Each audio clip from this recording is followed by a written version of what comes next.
Hello everybody and welcome back. As always, I am Mateo311 and this is your channel for everything VR related. Today, we'll be discussing 5 huge mistakes that Meta made since the introduction of commercial VR, what they actually learned from these moves, and how's the current state of the XR industry looking. Now, I'm not looking to make a hit piece here, guys. Meta's at the top, so it's very easy to take shots at them. You know, they're just wearing a bullseye. They're currently running the whole VR industry. Now, for the longest of time, I was definitely disgruntled about the direction that VR was moving. I came from OG PCVR. I have those roots. I love it. I miss it. But now I honestly acknowledge the fact that I think over the long scale, Meta has done a lot more good for VR than bad. And for the first time in a couple of years, I'm very happy where the VR industry is. Now, I'd love to hear your feedback, your emotions about Meta. I know people get all jazzed up on this topic, but let's not waste any more time and get right into this. Now, there are of course links and timestamps if you want to skip ahead, but the easy first mistake that Meta made was trying to force Facebook accounts onto Oculus owners. Now, regardless of what former Oculus owner Palmer Luckey said, that you'd never require Facebook accounts, well, we don't know if he had the authority to say that, and his company was bought by Facebook, so they were going to make some decisions, so that doesn't really matter right there. What matters is obviously they knew there was going to be some backlash here. It looked like not only was tying into a Facebook account in line with their previous stuff that has offended people about all the data tracking, which we know they're still doing.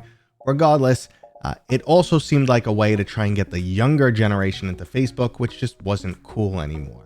And when you try and force something that's not cool onto people, it's not going to work.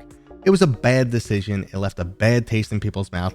And things like this still go on today with other companies. Like, look at Sony. They tried to force a PlayStation account onto Helldiver owners who were using Steam. And that caused an insane backlash. And that game is now pretty much dead. It's lost 90% of its PC player base. Now, that was the beginning of the end, kind of. Like, that's what started to piss people off.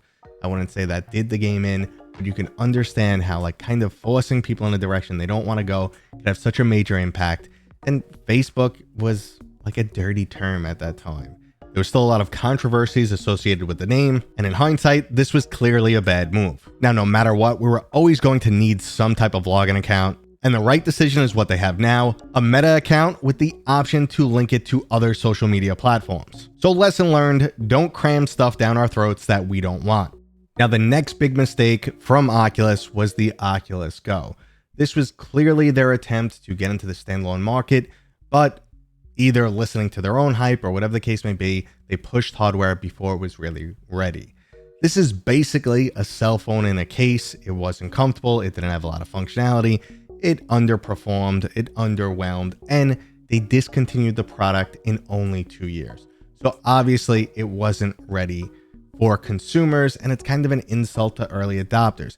I know when we break into a new field, there's always that risk for early adopters, but a piece of cutting edge, new high-end technology, all right, maybe it's not high-end, it was a cheaper device, but cutting edge technology, you'd expect it to have a lifespan of more than 2 years.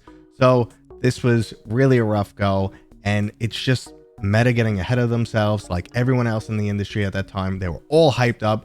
Everything was VR. And then when you kind of run the numbers and stuff, you see things aren't actually practical. So that was their first hardware debacle, but it won't be the last one. Some of Meta's bigger mistakes come in the form of software. Back around 2018 and 2019, the thought process was PCVR just needs better games, and consumers will finally flock to the hardware. Meta began to fund known AAA flat screen developers to help create some exciting new PCVR experiences, but unfortunately not many of these games were very successful and didn't have the intended impact. Meta also learned the hard way that dealing with big name studios and even worse publishers is just not easy. When you take someone like Electronic Arts and add Respawn into the mix, and then Facebook at the time to work on Medal of Honor, yeah, people are going to butt heads. It's not the easiest process.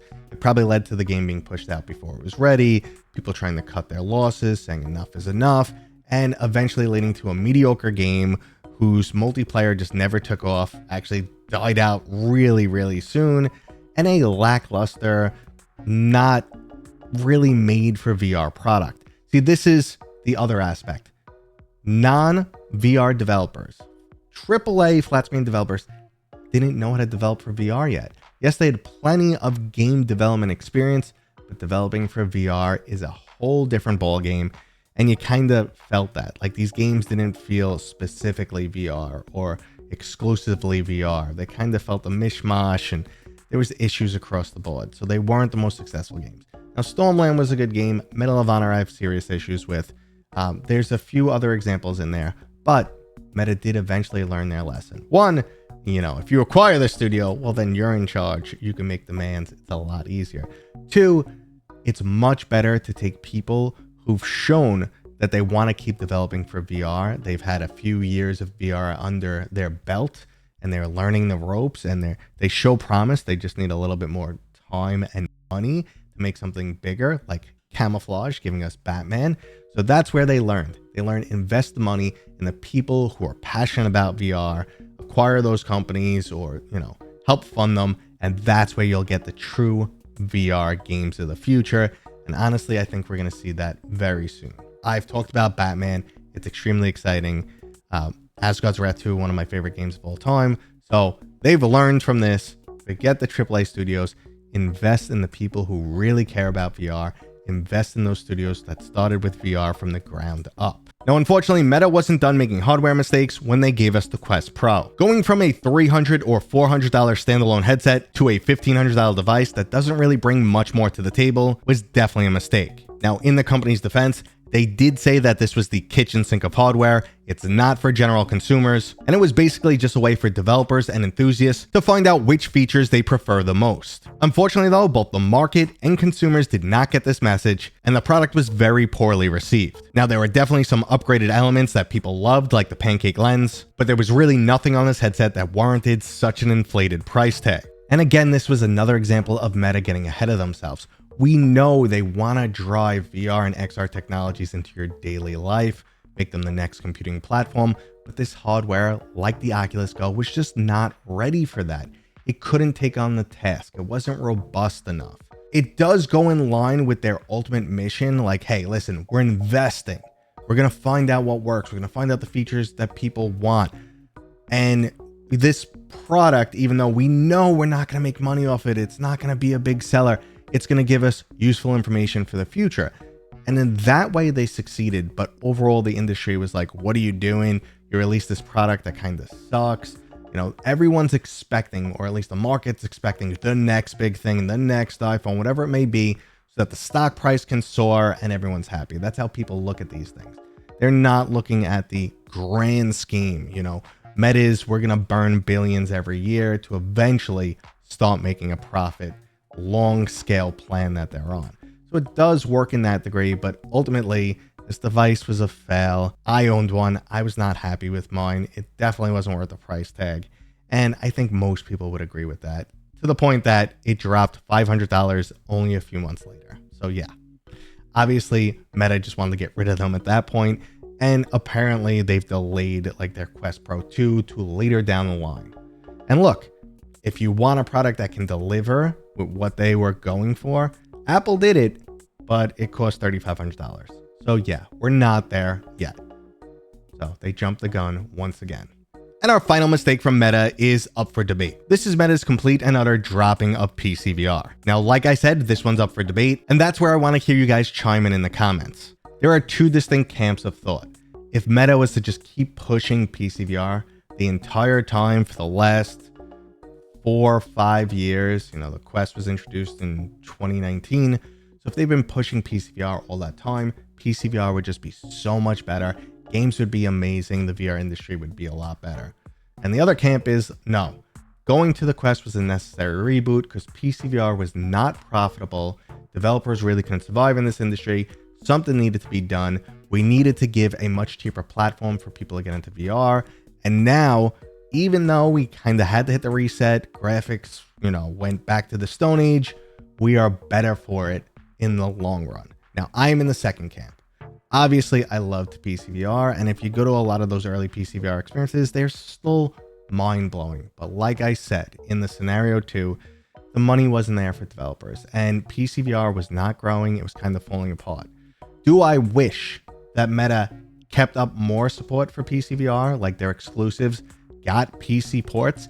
Absolutely. But Meta has just signaled, listen, the future is Quest, the future is standalone. That's what we're pushing. We are already burning tens of billions every year, even more than that. So we're not putting extra money into PCVR because it's so niche. It doesn't generate any profit, and it probably never will for us. So I get their direction, and you know what? It took me a long time to get on board, but I finally am. I was so frustrated probably between 2020 and like 2022 because, yeah, we were set back to the Stone Age when it comes to VR games. Everything went to Quest, everything went casual, but now, man, we are finally getting there. With Meta dropping these massive exclusives, Asgard's Wrath, one of my favorite games of all time. I've played through about 45 minutes of Batman. I'm insanely impressed already. There's tons of other great titles that are coming, like Metro, like Behemoth, like Alien Rogue Incursion. There's tons of amazing titles. And honestly, those studios are only still around because Meta has basically been the savior of VR. They've been the only ones investing, the only ones helping grow the community so that developers could keep maintaining or at least continue to grow in an industry that they're passionate about. That's one thing I see. All the VR developers are extremely passionate, and thanks to Meta and the Quest platform, they're able to stay alive, make a nice profit, and give us bigger and better games. So, as much as I hate some of the moves that Meta made in the past, I feel like ultimately they've been learning from them. VR keeps getting better and better, and the only thing I want is another major player in this industry, someone to compete. Hopefully one day that's Valve. I don't know, that's not really Valve's game, but we'll see what happens. Overall though, I'd love to hear your feedback down below. This was a fun video to make. I hope you guys enjoyed it. If you did, thumbs up. If you're new here, please consider subscribing. I have tons of awesome content coming in the near future. Lots of exciting stuff going on, guys. And of course, I'll see you guys on next time.